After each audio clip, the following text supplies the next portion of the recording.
A reading from the Gospel of Matthew, chapter 27, verse 57 through 61.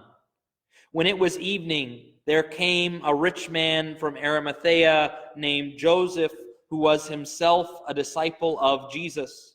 He went to Pilate and asked for the body of Jesus. Then Pilate ordered it to be handed over. Taking the body, Joseph wrapped it in clean linen and laid it in his new tomb that he had hewn in the rock. Then he rolled a huge stone across the entrance to the tomb and departed. But Mary Magdalene and the other Mary remained sitting there facing the tomb. A reading from the Gospel of Mark, chapter 15, verse 42 through 47. When it was already evening, since it was the day of preparation, the evening before the Sabbath, Joseph of Arimathea, a distinguished member of the council who was himself awaiting the kingdom of God, came and courageously went to Pilate and asked for the body of Jesus. Pilate was amazed that he was already dead. He summoned the centurion and asked him if Jesus had already died. And when he learned of it from the centurion, he gave the body to Joseph. Having bought a linen cloth, he took him down, wrapped him in the linen cloth, and laid him in a tomb that he had hewn out of the rock. Then he rolled a stone against the entrance to the tomb. Mary Magdalene and Mary, the mother of Joseph, watched him where he was laid. A reading from the Gospel of Luke, chapter 23, verse 50 through 56. Now there was a virtuous and righteous man named Joseph, who though he was a member of the council, had not consented to their plan of action. He came from the Jewish town of Arimathea and was awaiting the kingdom of God. He went to Pilate and asked for the body of Jesus. After he had taken the body down, he wrapped it in a linen cloth and laid him in a rock-hewn tomb in which no one had yet been buried. It was the day of preparation, and the Sabbath was about to begin. Then women who had come from Galilee with him followed behind. And when they had seen the tomb and the way in which his body was laid in it, they returned and prepared spices and perfumed oils. Then they rested on the Sabbath according to the commandment. A reading from the Gospel of John. John chapter 19, verse 38 through 42. After this, Joseph of Arimathea, secretly a disciple of Jesus for fear of the Jews, asked Pilate if he could remove the body of Jesus. And Pilate permitted it. So he came and took his body.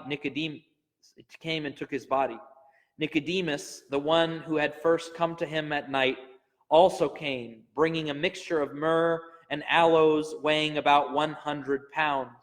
They took the body of Jesus and bound it with burial cloths along with the spices, according to the Jewish burial custom. Now in the place where he had been crucified, there was a garden, and in the garden a new tomb, on which no one had yet been buried. So they laid Jesus there because of the Jewish preparation day, for the tomb was close by.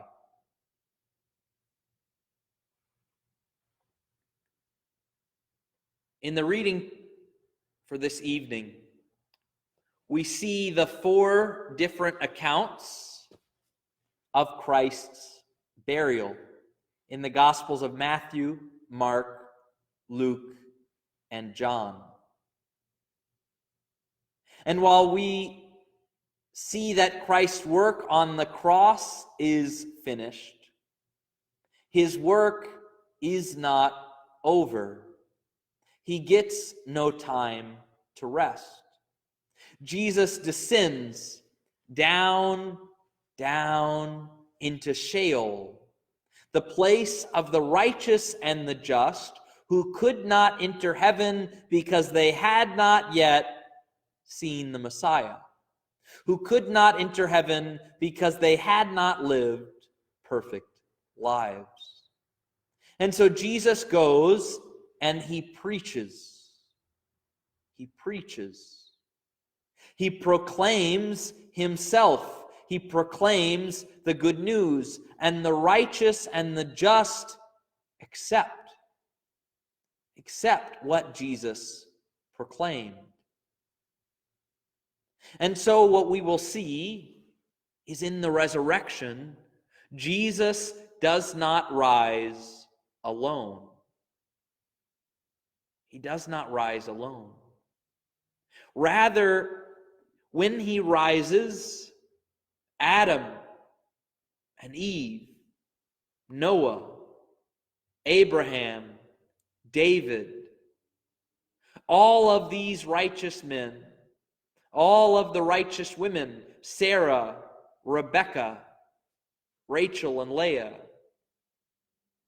Rahab, all of these righteous men and women rise into heaven.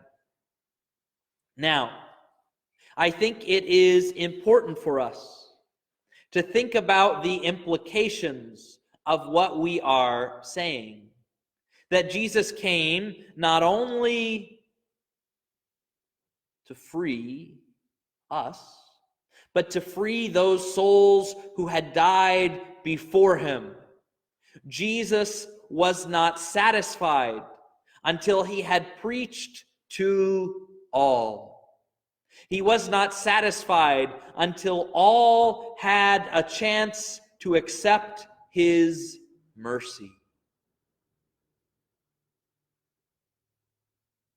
And these righteous and the just, though they had lived righteously, though they had known God, without Jesus they could not enter into paradise. For Adam and Eve, they needed Jesus to cast the angel with the flaming sword aside so that they could re-enter into paradise, so that they could eat the fruit of the tree of life, so that they could be one with God and see him face to face.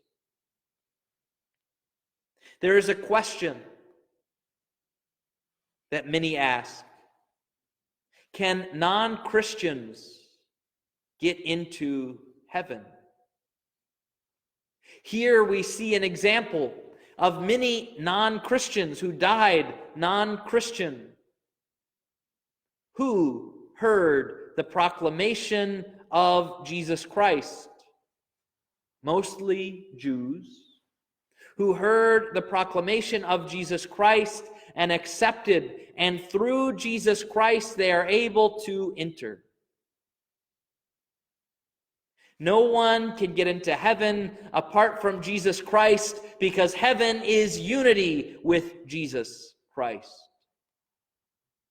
How that works for people who do not know of Jesus Christ at the time of their death, we do not know.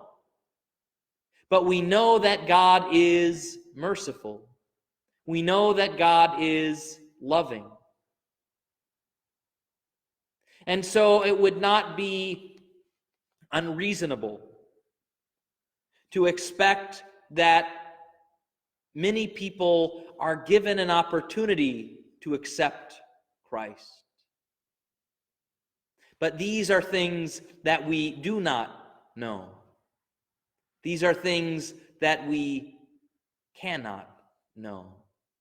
But what we can know is that Jesus proclaimed the gospel to us and to the righteous and just in Sheol.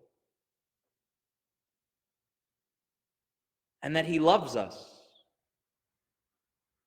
And that he is merciful toward us.